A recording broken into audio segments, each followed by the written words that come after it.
So, welcome to our Silver, Gold, and Global Finances show, January 8th, 2026, with your host, me, Dina C. How did I prepare for this show? I took the hair out of my hairbrush. Thank you for those people who are here with us in the Zoom. We really appreciate you taking the time to come and be with us. And we'd love to hear your questions at the very end. They'll help kind of guide the show and help us sort of know what you want to know. Also, to make sure that you keep your mic muted and your video off so we can ensure a good recording. And thank you to those who might be watching on the uploaded, recorded version. Uh, I'm also grateful to be joined by Robert Craig and Chris Smith. Robert Craig is the manager at Atlantic Gold and Silver, Bedford location, and Chris Smith is the podcaster of Atlantic Underground Podcast. Of course, because he's underground, his location in Mexico can't be disclosed.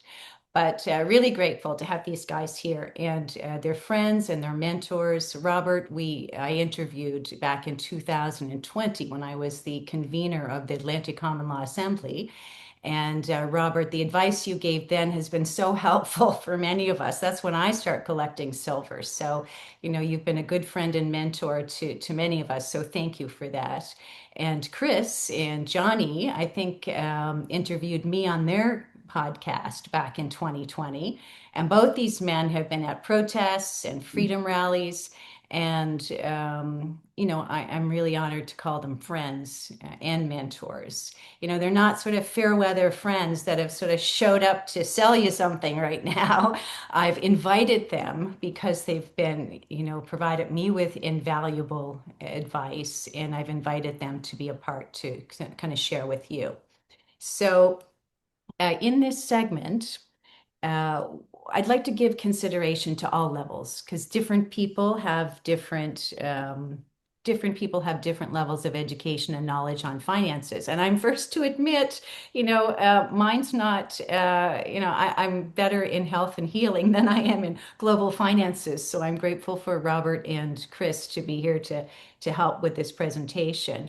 But we'll start from the beginning, giving a little history of money and why silver is important to preserve wealth. And then we'll talk about when is the best time to purchase, this window of opportunity, how to purchase, how to store silver, and what to look for in hustlers and fake silver. Because I was a victim, let's say, of buying silver online, and it was fake. So when I went to Atlantic Gold and Silver, Robert not only sold me silver, but he showed me how to be a good silver shopper and what to look for. So maybe Robert, you'll be able to talk about that later in the video and share those, tips with others.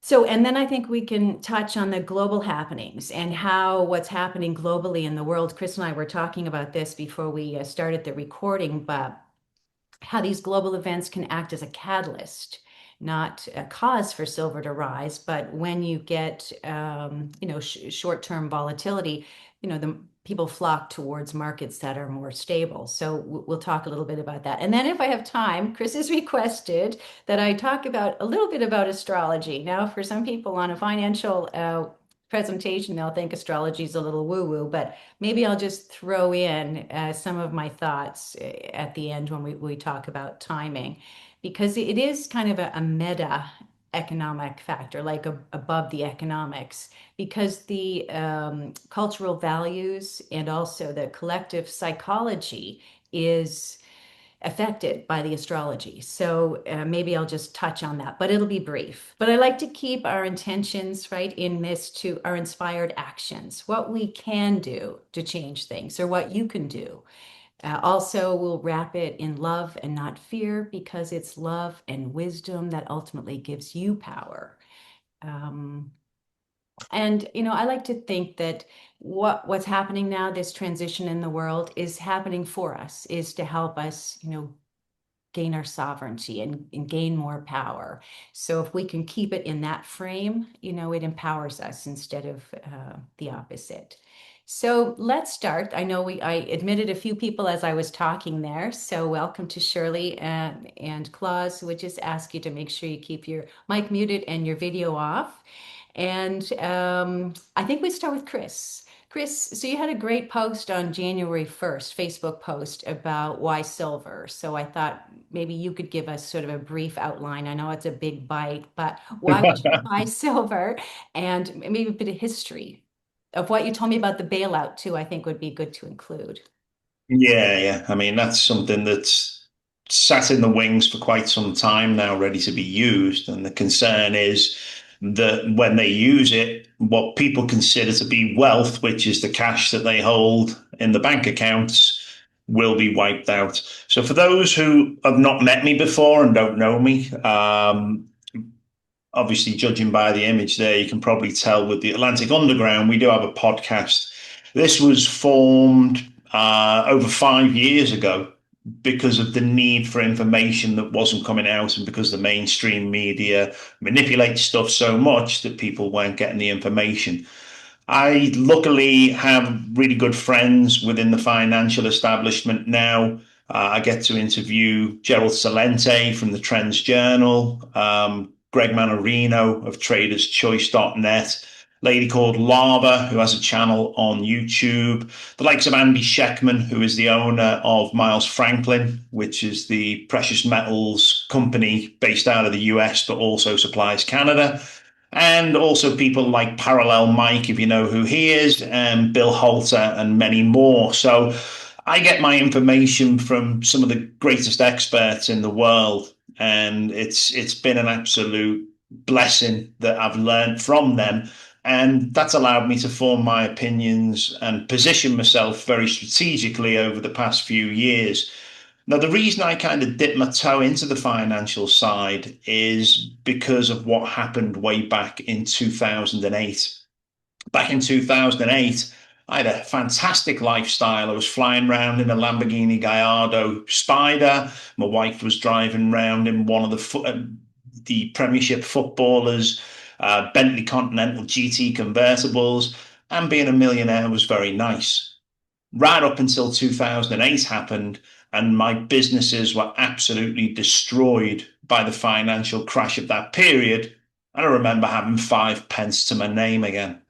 And that was what really struck me. And that was a very dark time. And I vowed at that point that I would never let it happen again. So when we moved to Canada and Nova Scotia in 2012, I was taking an interest in obviously securing my assets as a storage of wealth outside of the system itself. And I started watching most of the people that I interview these days and seeing what they were saying at that period of time.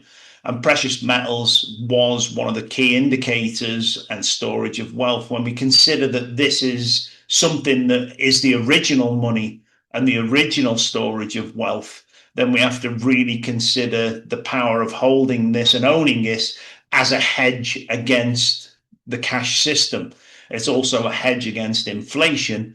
And as the money, I know so many people, I still speak with so many people back in Canada and Nova Scotia specifically.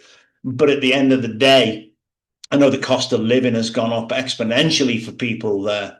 And that cost of living is a direct visual indicator of the interest rates, the cost of living, the devaluing of the Canadian dollar, and everything is costing more for people. But at the same time, those that will track the value of precious metals will see that it's crept up slowly. And there's several factors that will make it creep up anyway. But one of the main things is people no longer having um, faith within the financial system anymore, and also faith in the money that they have. So while cash is losing its value, the precious metals are going up. And this is something that people really need to look at and consider why that is happening, because this is a built in mechanism and a clear indicator of what's going on.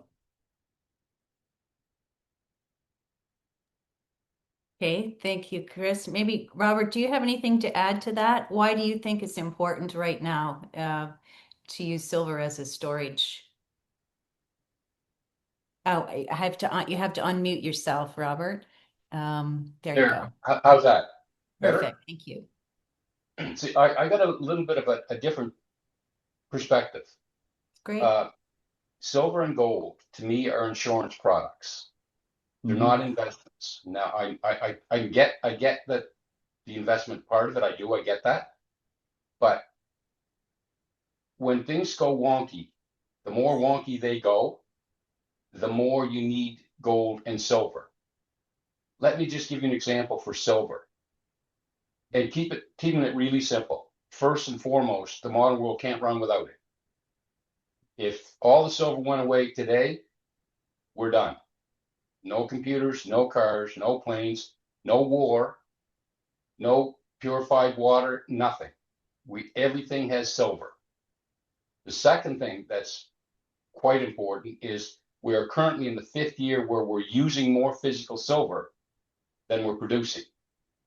So Econ 101 says the price has to go up. Now, another thing that is a little contentious, but I'll say it and you do whatever you want with it, is we always hear silver's doing this or gold's doing that. Gold and silver, in my mind, don't do a goddamn thing. The ounce of gold that I bought in 2003 for $600 is the same ounce of gold that I take out of the drawer today. Nothing's changed about my gold. What's changed about is the currency that buys it. So the currency obviously got much weaker. The question that you have to ask yourself is if you're thinking about purchasing gold and silver, do you think that currency is going to get stronger or weaker? And with that in mind, think about it from this perspective. The United States goes into debt to the tune of about $150,000 every, guess what? Second. Yeah. Every second. Now think about that. So how do they fund it? Well, they got the printing press. Isn't that amazing? They can just print this garbage, throw it out in the world, and everybody takes it and buys real things with it until they don't. And I think we're getting to that point where they don't. Everything seems to be cascading toward something not very pleasant. And if you want, I don't know how far down this rabbit hole you want to go, but if you want to take the silver part of it, just the short position on silver alone, if that was ever to be covered, it'll take the financial system down. So that's where we are with silver. I don't know. Is there anything else that I don't know what else to say because I can go on forever. I know both you guys can. But I appreciate you giving kind of, very succinct answers, and maybe we'll save, save the real good stuff until the end, and then we'll Yeah. we'll invite questions from the people, the 17 people who are in the chat. So maybe that's a good place to start. And Listen, just a fun fact. One fun fact: the United States missiles, Tomahawk Scud missiles, each one of those has 500 ounces of silver. That's correct, 500 ounces. If you were to buy that today from my shop, that would be about $56,000 per. And when it goes, you don't go pick it up. No. Sorry. no, Sorry, Dina, that's go good. ahead. Yeah. No, I love that. I love that. Um, and Chris, you're in Mexico. I heard that's where the most of the silver mining is. Like, Yeah, I mean, in fact, this past 2 weeks, Samsung actually came across to Zacatecas to plead with the mines here to continue to supply them with silver because Claudia Sheinbaum, the president here now, has said that no more silver will be getting exported from Mexico. China have said that there'll be no more exports of silver from their country, which means the supply and demand now for this metal is getting to probably one of the greatest points in time. We've got huge industrial companies, the likes of Elon Musk with Tesla. He's trying to buy up as much silver as he can. And the whole reason behind this is as we move forward into an age of AI and we move forward into an age of electric vehicles, the demand for this is growing to a level that we've never seen before. And, quite rightly, as this is used, it's no longer coming back. It's going to, people are going to have to do what they've been doing with cell phones for so long, where they're buying cell phones just to strip out the precious metals that are inside these things. So the demand for this is going up, and the supply itself is not meeting that demand. Now, one thing that we also need to take into consideration with the availability of this is also going to start driving the prices up, as we've got big players trying to buy this amount of silver, and they have the buying power. But it's also one of the things that's happening is we've got some major banks.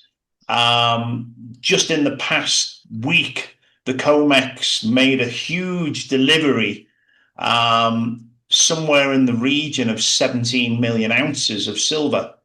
And it was JP Morgan and Citibank that were buying up this silver. And the reason they were buying this silver up was not because they saw the future value of it. It's because they were actually playing with the markets to an extent where they were trying to short the market. And if their short positions were looking like they were going to fail with every dollar that the increase on price of silver was going up, they were going to lose their shirts. So what they started doing was actually buying physical metals to hedge any losses that they would have with their short positions. One other thing that people need to realize as well, and I did put something in the chat there about the 15-1 mining ratio against gold. If gold goes up to $10,000 per ounce, which we can quite easily see it heading there at some point, especially when it starts to reach a fair market value, is pegged to that on a mining ratio of 15-1 is silver. So quite easily, if gold hits 10,000 and silver is allowed to reach its natural ratio, we should be looking at $1,500 per ounce on silver. So when people are saying right now silver's expensive, silver is still on sale and has been on sale for a long time. And I do believe that people should buy it just as a protection mechanism. It is a safety net. It's a hedge against inflation. But what we've had for so long now is the likes of Scotiabank, HSBC, and Deutsche Bank, who have been rigging the silver markets for as long as I've looked back that they've been doing this. And they keep getting caught and they keep getting fined, which is great if you're a bank, because you create money out of thin air anyway with fractional reserve lending. So to cut a check to whoever's fining you doesn't cost you a penny. So we need to consider why the reasons are why we buy silver. And, as Robert said, it's an insurance policy against losing what we have as they now continue to manipulate the markets. And as far as I can see, and the information that I'm receiving from the people that I know, we are heading towards a deliberate collapse of the financial system. And that deliberate collapse is not only to usher in a digital currency, but it's also to remove remnants of a failing system which has been kept on life support now for so long. Thank you for that, Chris. If I just might take a break and ask Frank and Wendell and Tracker to turn off your video, that would be great. We're doing a recording, so your mic should be muted and your video off, and you'll find that down in the lower left-hand corner. Thank you, guys. Robert, maybe if you're still there, Robert, I can't Yeah, see you. yeah. Thank you. Maybe you could speak because you were who I'd seen after I bought silver online, and I found out it wasn't silver. And when I went to see you again, that was one of the things I really valued is that you taught me how to look for silver. So how would people buy silver? What are some of the loopholes or problems people could fall into in buying silver online, and how would you recommend, ensuring that the silver is of high quality? No problem. But before I get there, I'd like to just follow up a bit on Sure. Yes, please.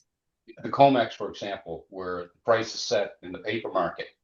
Another fun fact, the COMEX trades more paper ounces of silver in one day than the world produces in physical in one year. It's fraud from top to bottom. They sell what's called naked contracts, 5,000 ounces of silver per.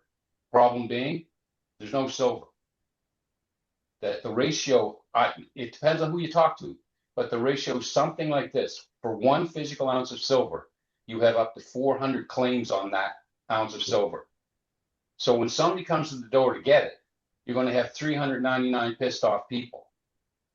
And that is just going to get worse and worse and worse.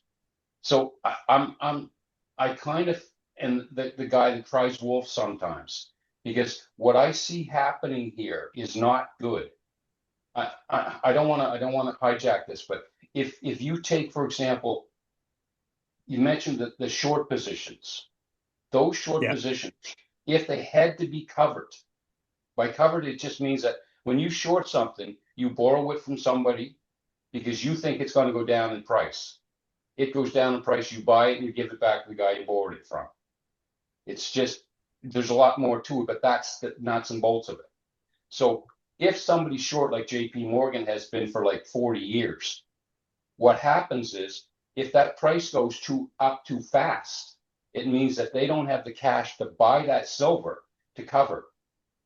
And if you extrapolate that over the banking system, you have 8 primary big banks, and just one of those banks go under, they take the whole system down. Just one. That's how close we are. Now, I've said this for years. I don't know how we ever got to where we are without it blowing. But when I look at what's going on around here now in the financial system, particularly from the silver and the gold as well, the gold is canary in the coal mine, right? Well, it started about what really getting crazy about 18 months ago. But silver's the Achilles heel. When it goes, you don't walk anymore. And silver does catch up, and it looks like it's catching up.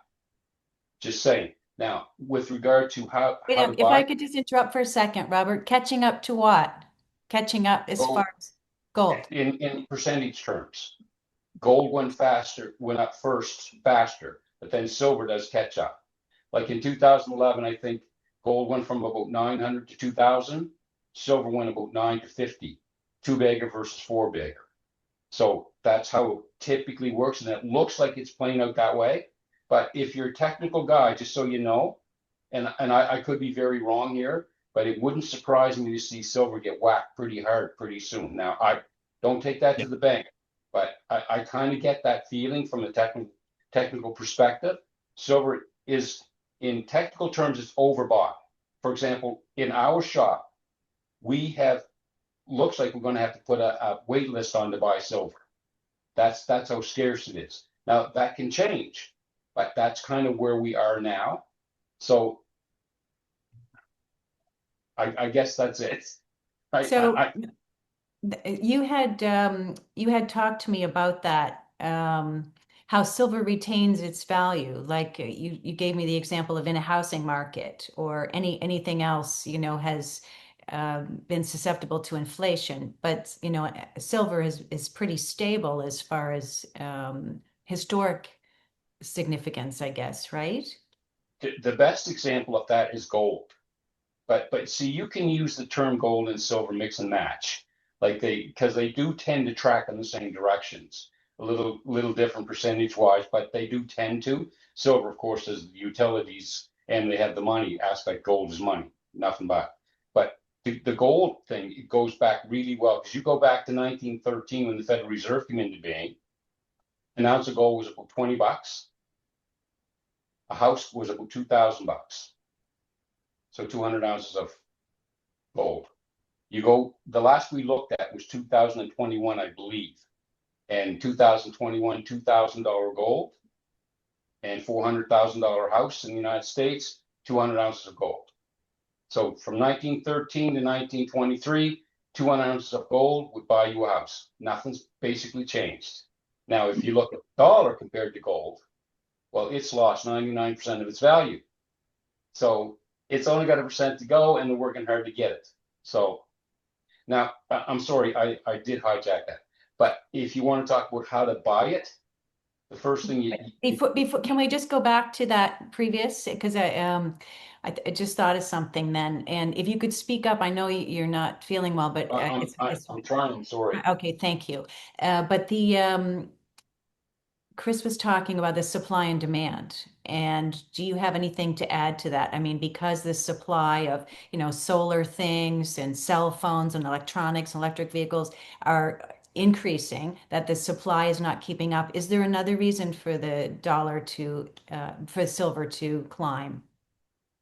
Well, there's all kinds of reasons, but the main reason is it's very simple. We're using more than we're producing. Okay. And the United States is printing money. Japan's printing money. China's printing money. Japan is debt to GDP like 200. It's crazy. Like that the world is awash in debt. And the more debt that comes in, the more valuable these commodities are. Not just silver and gold, but copper. Look, copper's doing it in all time. Nickel. Yeah. It all matters. But the dollar itself is in serious, serious trouble. Hence the wars, right? Mhm. Yeah. Salente, you mentioned Gero Salente, right? When And when all all else else fails. fails, right? Well, that's where we are. He's been harping on that for what, 40 years? Mhm. So maybe you could give people some information now on where they can buy it safely. I mean, if they can't get it, and maybe you could start, Robert, and then you can chime in, Chris, on, if you don't have any available right now at Atlantic Gold and Silver, and somebody's watching and they want to buy silver, is now a good time to buy, and where do they buy it? Listen, to me, it's always a good time to buy it. It's insurance, always a good time. The price is it's like now, I think the last I checked to buy silver maple was about $107. Yeah, a year Yeah. ago, it was under 40. Yeah. So, that's it's moving. But to get to the point of where to buy it, like you may be able to buy it from my office tomorrow. Like we may be able to get it, but that's how sketchy it is. Like it's hard to source. And you get this dichotomy where people are coming in to sell it because it's up in price. Mhm. And you get the other ones coming in to buy it because it's the next hot item kind of thing, right? But if you want to buy it from a reputable firm, do some homework. Like there's lots out there. Miles Franklin, you just mentioned. I don't know that we don't buy in Canada from them, do we? There I is know. a there is a source that they use for Canada as well. I checked with Andy this week. I'm actually interviewing him next week, so yeah, there is a source for Canada as well. But for anyone in Nova Scotia, and if, Robert, if you don't have any, and I know I shouldn't mention a rival company, but I spoke with Martin this morning at Citadel, Oh yeah, and yeah, yeah, and Martin has silver available. It's gold that he's actually low on at the moment. yeah. But his business model is different than ours. Like when we sell, we buy, we cover, right? And he doesn't. So Yeah, the prices can be really wonky because if he buys it and the price goes down, well, he has to put it in the drawer because he doesn't make money. yeah, But that's not how our business works. yeah, So yeah, and to know whether it's real or not, the first place is to buy from a reputable firm. Then you know it is. I would stay away from this online things like eBay and things like that. I see people bring it in the shop all the time. They bought it on eBay. All they got to do is take a look at it, and I know it's fake. yeah, So But you gave me a couple of pieces of advice. One was to look at the markings to make sure it and says a platinum magnet, and the and a magnet. magnet. That's right. You take a magnet, and silver's really good because silver's got a ping. It's actually got a ping. You can take it and yeah, flick it, and it go beep. You hear the ping, and yeah. honestly, it's you never mistake it, Chris. Right? Once you see you hear it, you never mistake it. Okay, I'm Where gonna Yeah. go see if I can find my silver while you're talking about you this. I'll be do right it back. and do it compared to a loonie or a toonie. Yeah. That's it. And it is amazing that it is a very distinctive sound. It has a very distinctive sound. A friend of mine down here he actually has a machine. It's like a radar, and you put the coins or the metal onto this machine, and it scans it and literally tells you. And I know obviously there's certain chemical tests that you can do to verify We these things, but that's not available to everyone. we have such a machine. Yeah. Yeah, we do have that. We didn't before because they're very expensive, but Oh it yeah. takes the guesswork out of it. You put anything in there and it breaks it down to you like that. Hmm. Amazing, amazing technology. So Yeah. do you have the thing to ping? How do I ping it? You put it like you'd flick a coin. Up in the air? Yeah, but hit your nail on it. Hit your nail. Hit it with your nail. Or the other way to do it is to take two coins and tap them And together. bang. Bingo. Yeah. Okay, wait Yeah. now. I can do that Yeah. easier, I think. Yeah. Take 2 coins. No, just kind of sit them on your fingers. Like just sit them on and then tap them. Just tap them on the edge. Like this? No, Yeah. As long as more up and down. More up and down. Oh, I hear Yeah, it now. there. like the old Chinese symbols from school. Yeah, I Yeah. hear it now. Yeah, Yeah. yeah. Okay. Okay. Thank you. It And works. also to Yeah. weigh it, you told me, right? Or is Well, that yeah, that correct. gold? One ounce is 31.1 grams. But not everybody has a scale. But everybody has a magnet. So the magnet's the first step. Mind you, if it's not magnetic, doesn't necessarily mean it's gold and silver. But if it is magnetic, it not necessarily means it's not. So that's your Right. first one.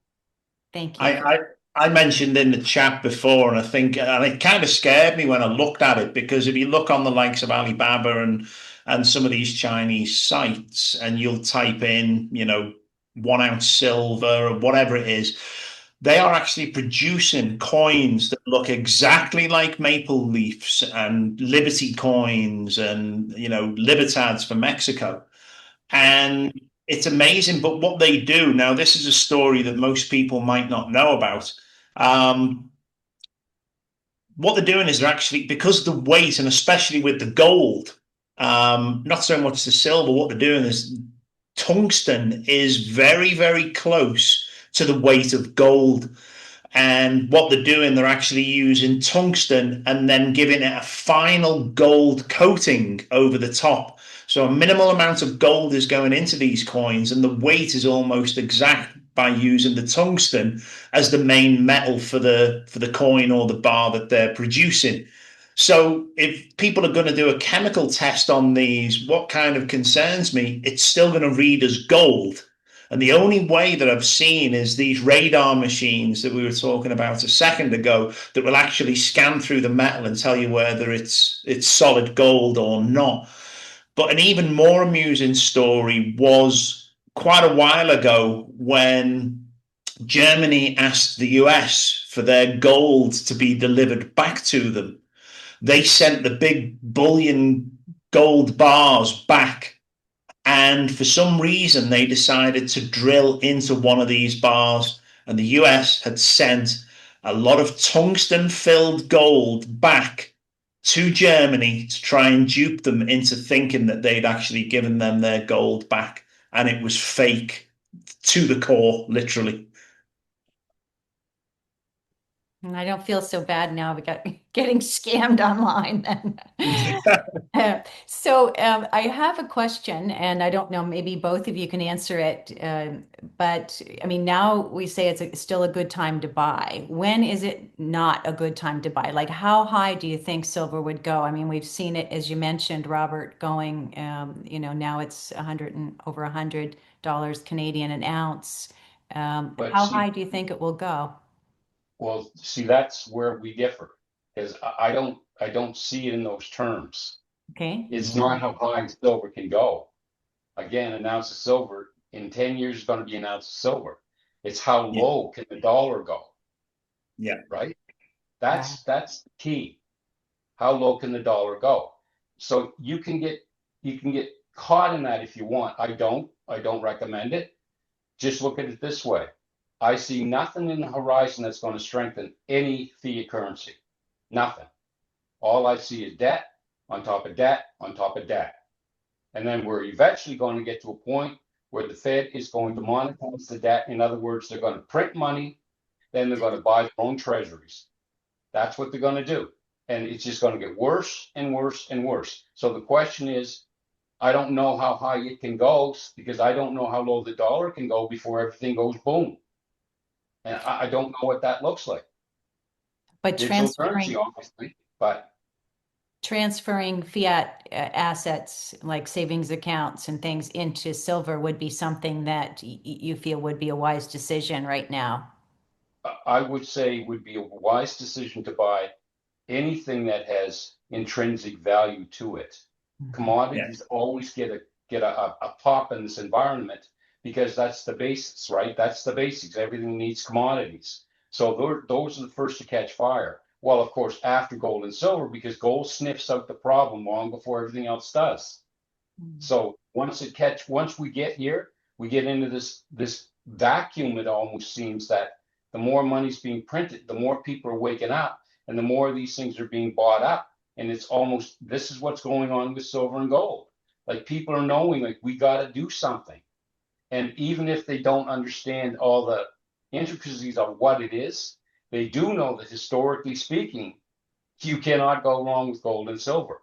So I think it's just that. Yeah. Thank you for that. Chris, do you have anything to add? Yeah, I mean, I've bought as low as $21 and I would still buy today because it doesn't matter, it is an insurance policy, absolutely. And I popped out just then to grab something to show you because obviously we're talking about the value of money. This is over the years I've collected, and hopefully we can see these. Can we? No, it makes me disappear because of the background. There we go. But what I have here is look at that, it makes me completely disappear. That's interesting. But Maybe what I closer to yeah, the screen, maybe, Chris? No. no, Yeah, no, good old technology. It never works when we want it to. But you can see some here anyway. What I have here there it is. is hyperinflation notes that I've been collecting for many years. The trouble is with fiat currency, we come off the gold standard. And fiat currency means that and I'll probably best explain to anybody here who doesn't understand how the financial system works with money. Everybody thinks that the money comes from the government. Well, that's not strictly true because the government are getting that money from the central banks and promising your tax dollars back to them plus interest over the lifetime that you're alive. Now, what happens is the central banks will print money out of thin air, effectively. So the only value is the ink on it and the press that they had to buy and the paper that it goes on. And they loan this to governments plus interest, and this is what everyone has in their pocket right now. The trouble is with every single fiat currency in the world, which is no longer backed by gold, is it will go into a hyperinflation situation. And this is where we're slow creeping towards now, which is why the cost of living for people is getting higher. It's not that you're paying more for the food or whatever it is you're buying. It's the fact that the dollar that you have is weakening. And at some point in the near future, there's a very distinct possibility that this will get into a sprint and we will end up in a situation like Zimbabwe did, where it becomes $100 trillion note. The same with the Weimar Republic, Greece, Yugoslavia. If you look at countries around the world that went into hyperinflation, it would actually shock you. And this is because the only thing that gives money its value is the confidence of the people that are using it. And once that confidence is gone, it becomes worthless and hyperinflates. I don't think we're far from that situation with the global currencies because they have to have either a financial collapse from within the derivatives market, from within where people are making these shorts, the bets. It's like a big casino. This is if anybody's seen the movie The Big Short, they will probably have a better idea on how this financial system works. But they are able to pump money into this system to control it by manipulating the markets, manipulating the values of metals and things that are tangible assets. But eventually, they're going to have to do this to switch into the digital currency. And I do believe that the void between them removing the cash system, however it is they're going to do it, and switch into the digital system, is going to leave a void where it's going to cause chaos because people aren't going to be able to buy anything. You won't be able to, no point in getting money out the banks. The banks won't be there. It's going to look like the 1930s where the banks closed down and never reopened again. And funnily enough, the same players I think are going to be in play. We saw JP Morgan being the only bank in the 1930s crash that was able to operate after that. And everyone who had money in every single one of those banks after that lost everything that they had. Now, going back, when I first moved to Canada, and I don't even know what I was looking at, I stumbled across something called the bail-in legislation. Now, the bail-in has been put into place in every single country with a central bank. And it's sat there and it's waited since it was enacted. I noticed writings about this back in 2011, 2012, and 2013. But what's going to happen is the Bail-in Act means that any money you have in the bank, opposed to what happened in 2008, where we had a bailout, where the governments actually funded the too big to fail banks to stop them going under. What they put into place after that means that when they go under, it's the money that is in your personal bank accounts that the banks are now authorized to take. And you're not going to see your money again. It's going to be gone. It doesn't matter whether you think the FDIC has insurance on your bank account, because the funding that the FDIC has allows every individual that makes a claim to have $18 back. That's how much money is insured in regards to that. Now, for seeing as we're in Canada, it's probably worthwhile mentioning that the person that put the Bail-in Act into place while he was with the Bank of England was Mr. Mark Carney. And that now is the Prime Minister of your country. So the steps that he put into place a long time ago are now going to move forward. And this is why people, as an insurance policy, should start protecting themselves. I advise anyone to keep what they need in the bank to cover bills and eventualities, but any cash beyond that, I do believe you should put into asset classes that are going to ride out this storm and bring you out the other side with your wealth in a protected status. So just be careful with what's coming. It could happen tomorrow. I've got a feeling that they'll do something like close the banks on a Friday. They may even choose to use a bank holiday for this, so we wouldn't see the banks open on a Monday. And by the Tuesday comes, you're going to find out that the staff at the bank can't get in anymore because the doors will be locked and every single bank will be closed. Now, what will happen after this when we move into a digital currency? I guarantee that JP Morgan will be the chosen one again for the United States.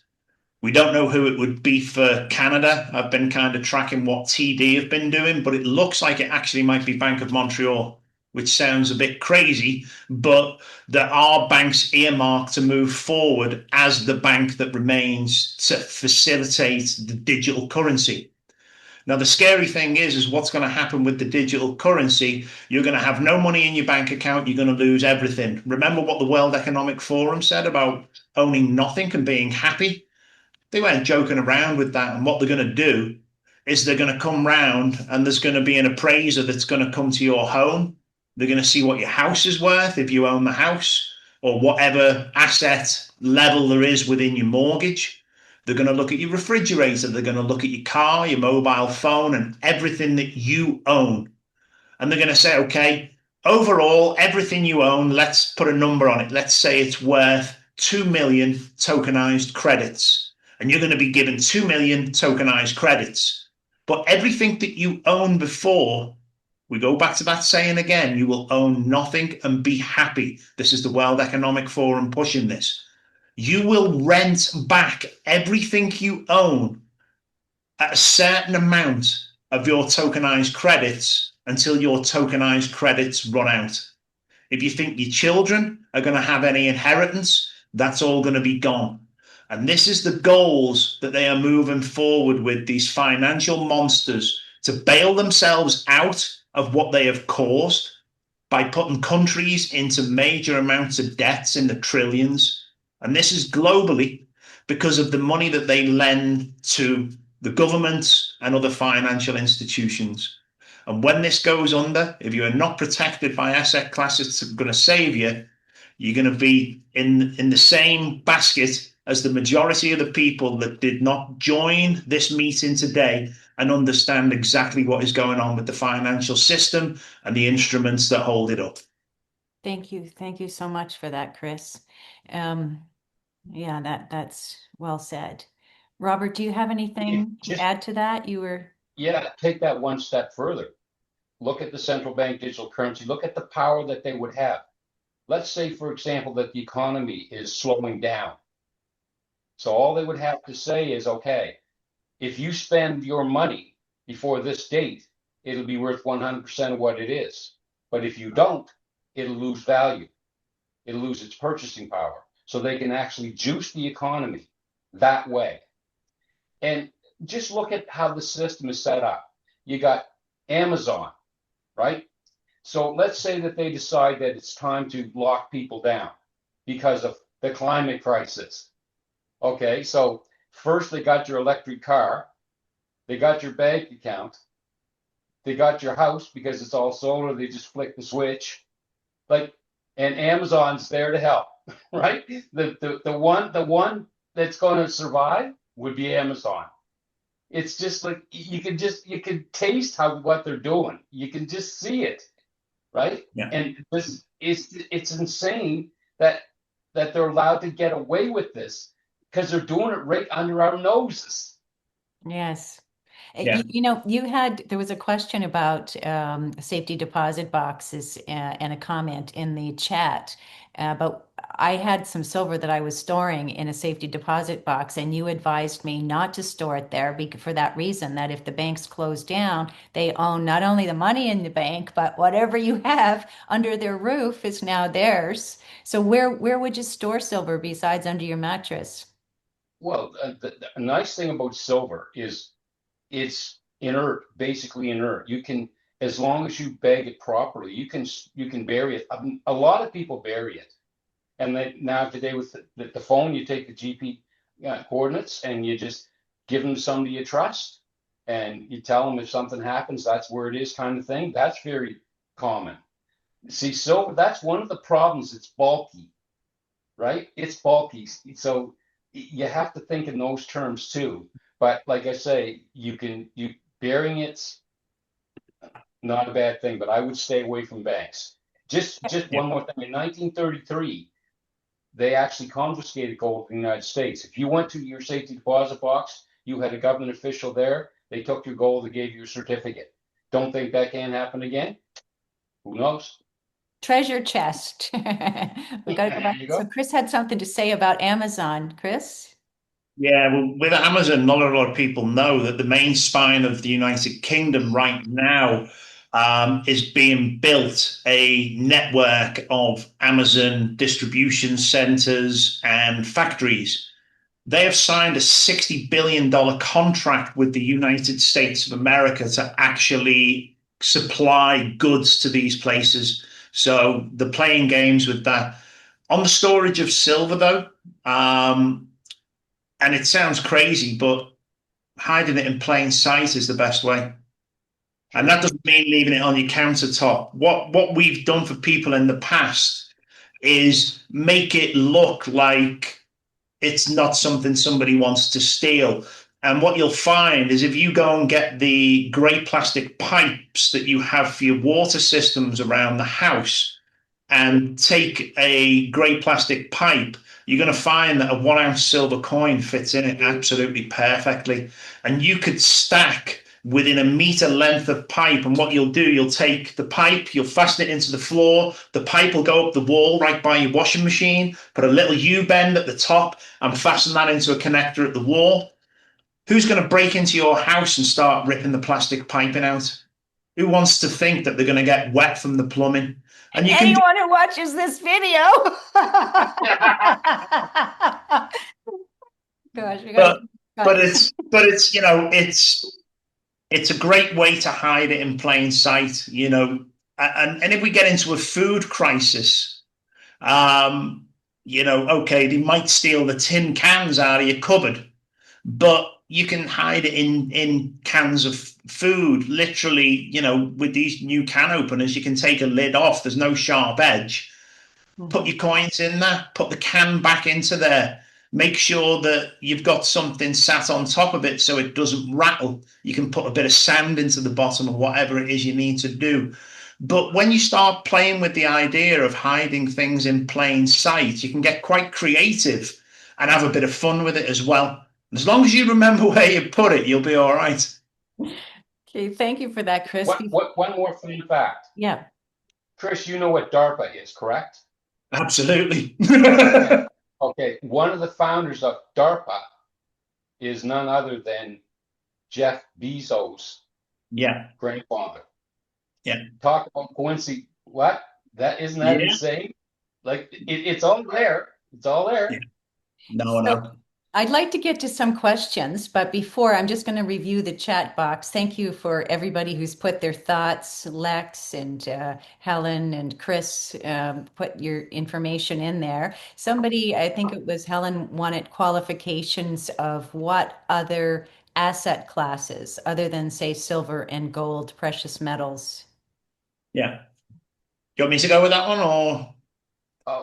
The two natural would be farmland. farmland. Do you have Any another one, any. Chris? Sorry, Chris. Go Um, ahead.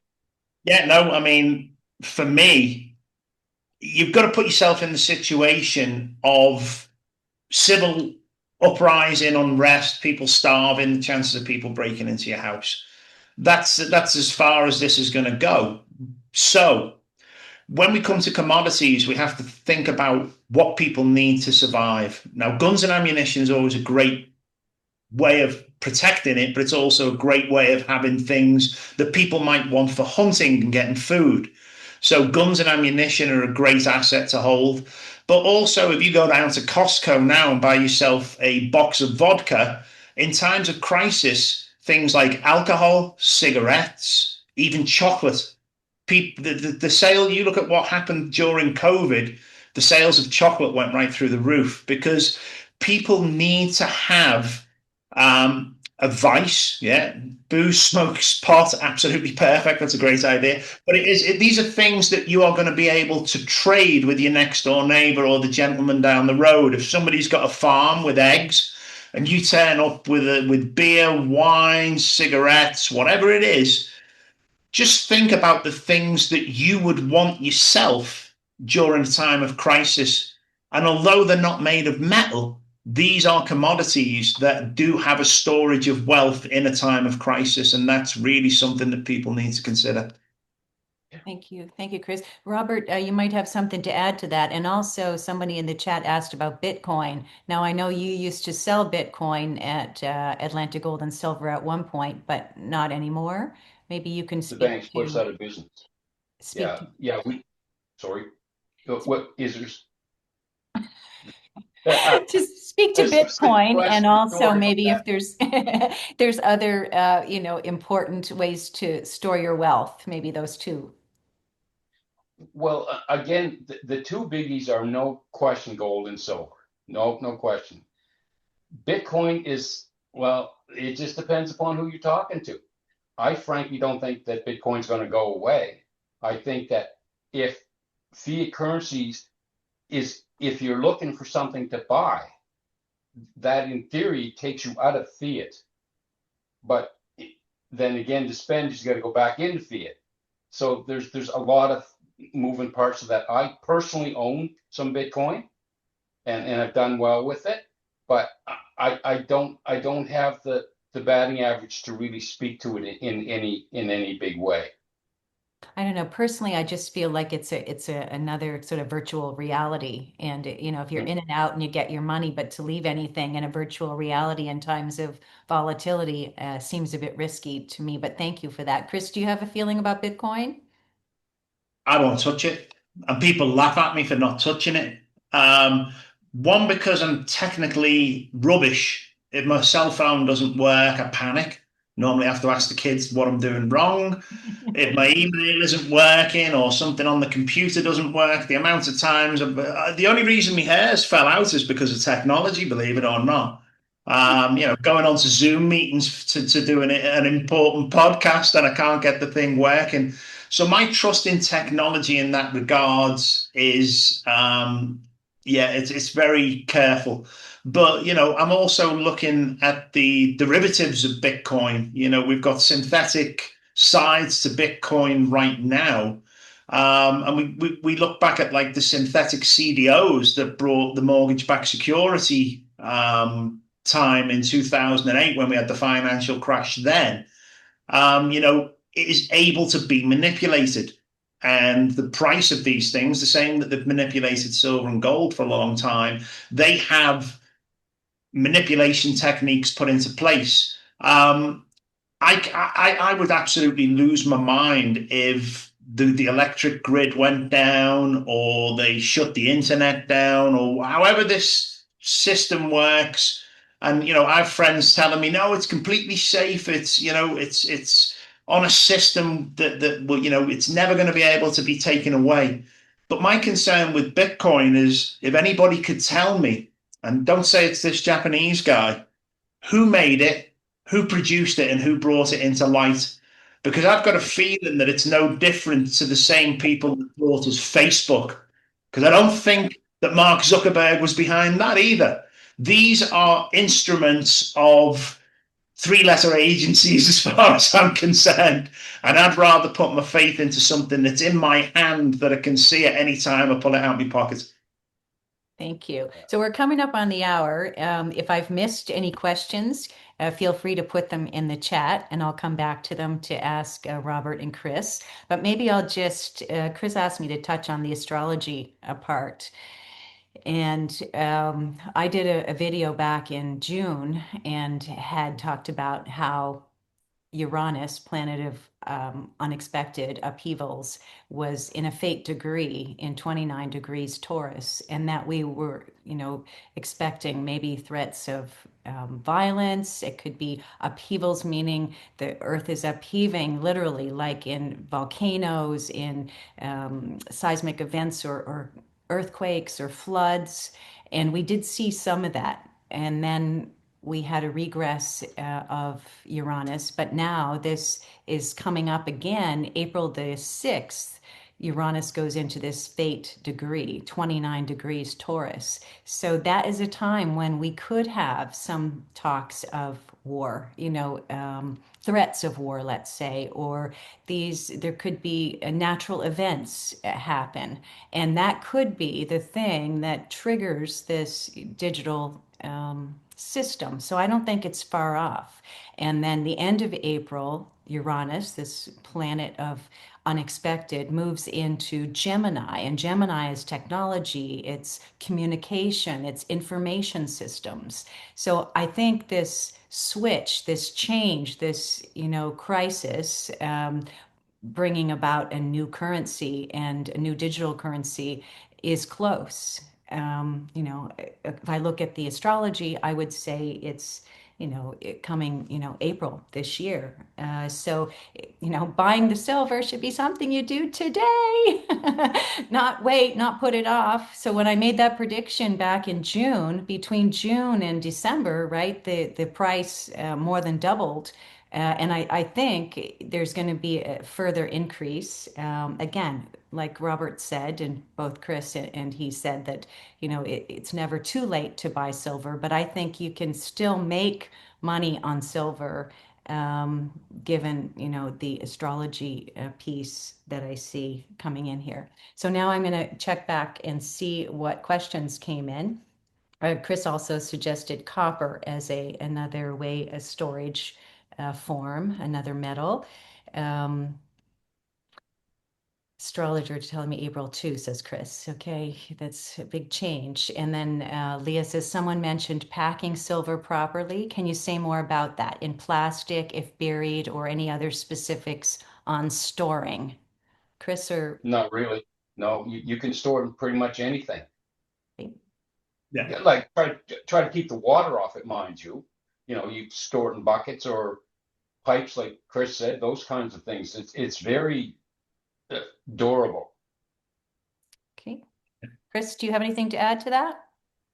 It depends whether, I mean, are they meaning storage to keep it nice and shiny and protected, or are they, are they talking about the ability to store it where it can be hidden in plain sight, as we said a little bit earlier? Yeah, they talked about burying it, so I guess they just want to keep it, as a safety, not Yeah, necessarily keeping it shiny. So, yeah. okay. But Exactly. even with that, I would still put it into a plastic plumbing pipe, cap Yeah. both ends, dig a Yeah. small thin trench, drop it in, and bury it. Okay, thank you.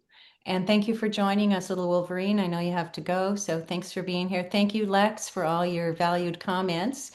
Just make sure that the cryptos are put into cold storage, thumb drive, or make some paper bank with silver in Nova Scotia. Um, or paper certificates is what Lex had suggested. Claus and Shirley, is there a talk about communities making their own community bank with silver in Nova Scotia? I don't know that. Do you, Chris or Robert?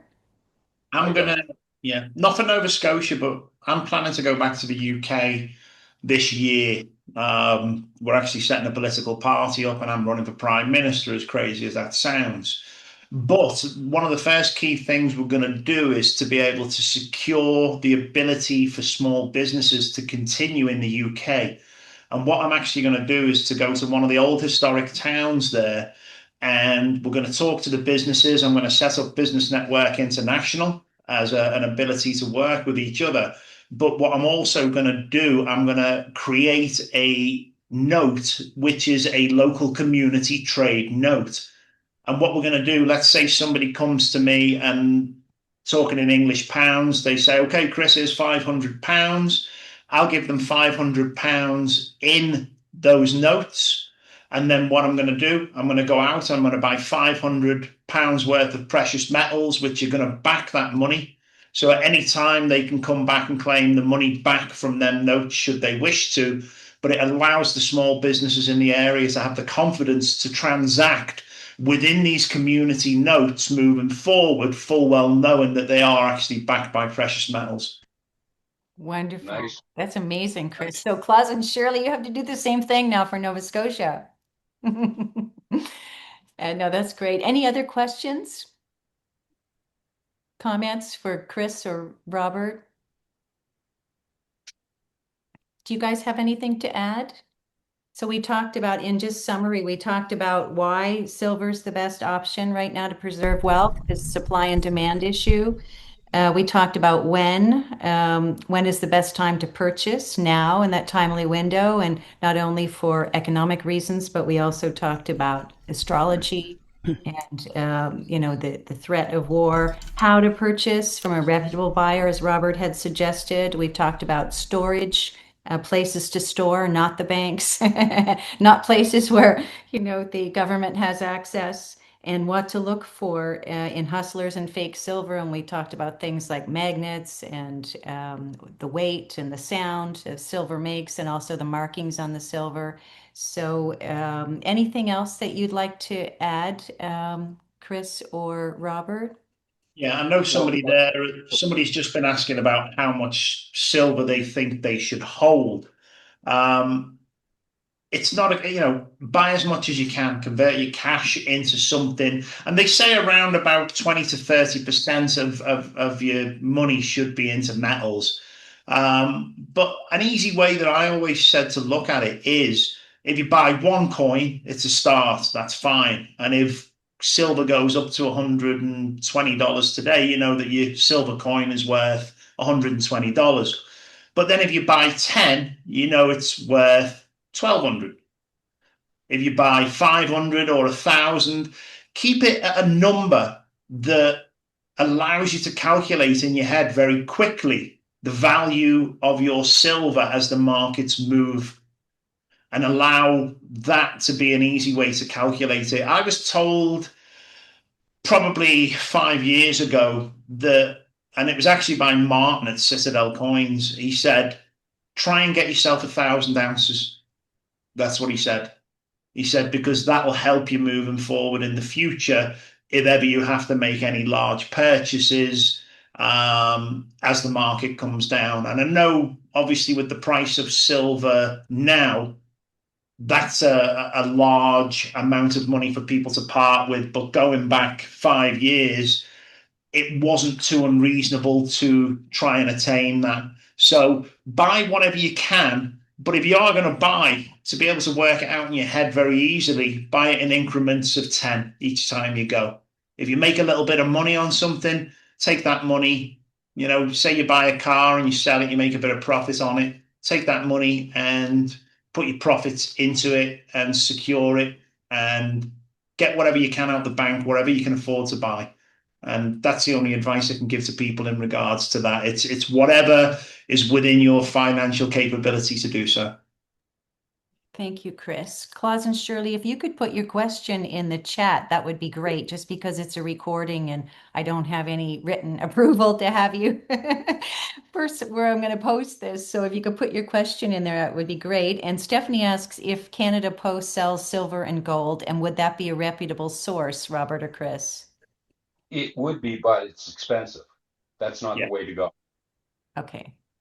Helen asks, oh, she already made a comment there about the Canada Mint.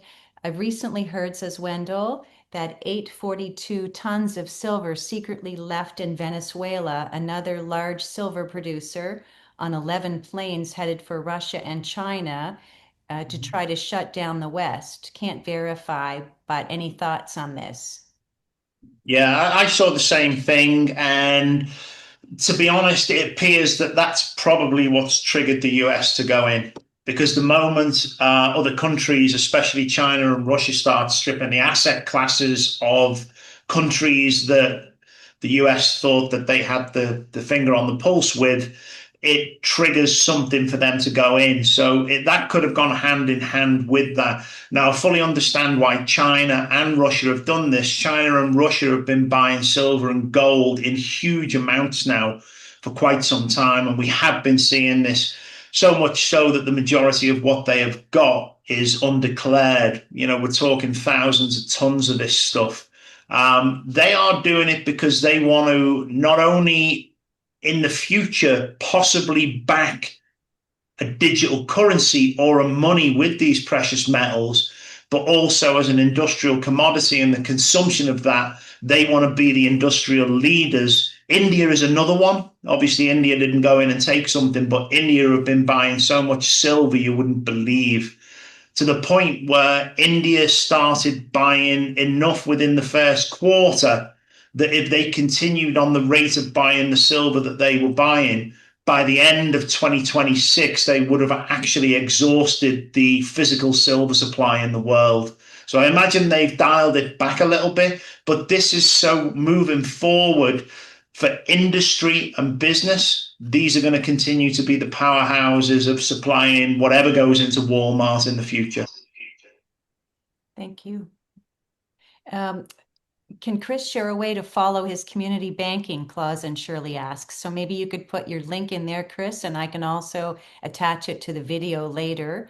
Also, Yeah. Robert, if you want me to put, I can include the Atlantic Gold and Silver website. Sure, So sure. again, I know you're the manager at the Bedford location. There's also another store in New Brunswick, Moncton, Moncton. Yeah. Moncton, yeah, So we'll yeah. we'll add those to the video when it's recorded for those watching. But Chris, now if you wanted to put your information here for Claus and Shirley, so they have it, feel free. And Yeah. again, you can send it to me after. Lex asks, what's the best way to cash in some? Oh, thank you for asking that question, Lex. What's the best way to cash in some without paying a high fee? Robert, maybe you could answer that. Well, there's not really a fee to it. There's a buy side and a sell side. So if you went to our website, you would see exactly what it cost you to buy from us and what you would get if you sold to us. And it depends on the product. Silver has a larger spread than gold, but it's all right there in front of you.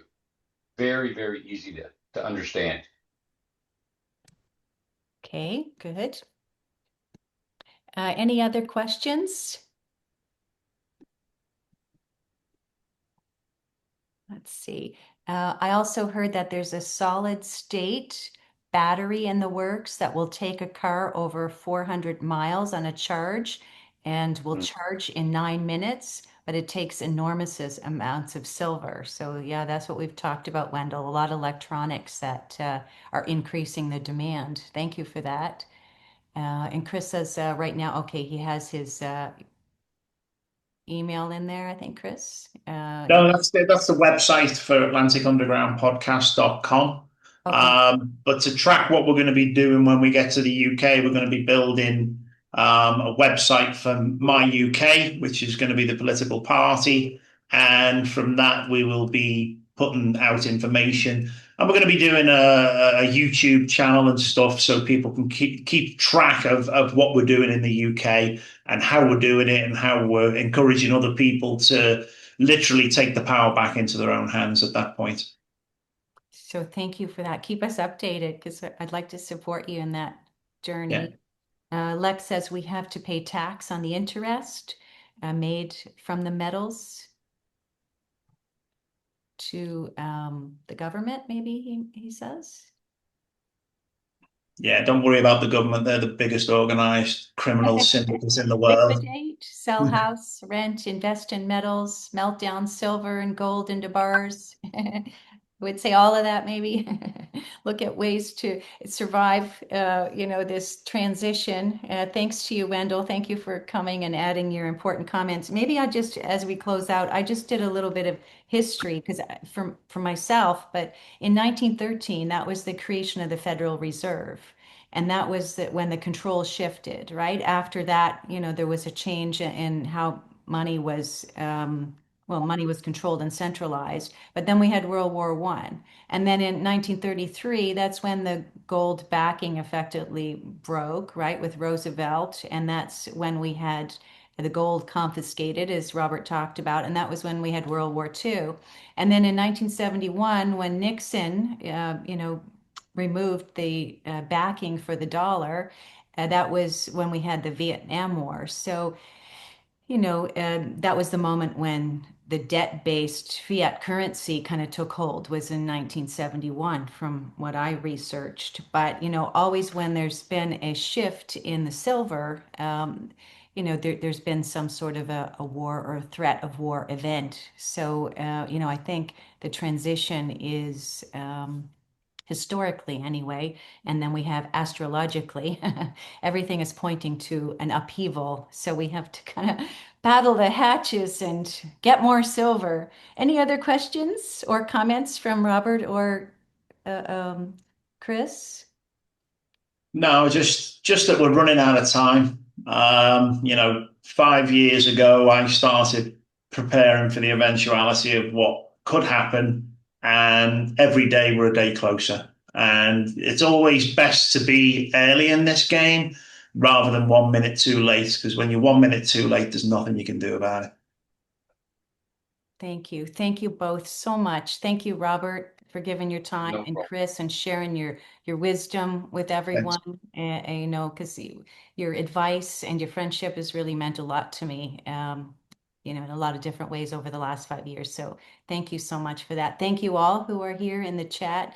Many of you have been part of the Atlantic Common Law Assembly, so we've been around for a while together. So thank you, Lex and Claus and Shirley and Leah and Martina and Helen and everybody that's in the chat. So we appreciate you so much. I would just suggest that you go out there and reach for the stars, envision and achieve your personal best, and then most of all, most importantly, in love, in grace, and enjoy the journey. Dr. Tina, signing out. Thank you. I'm just going Take to care.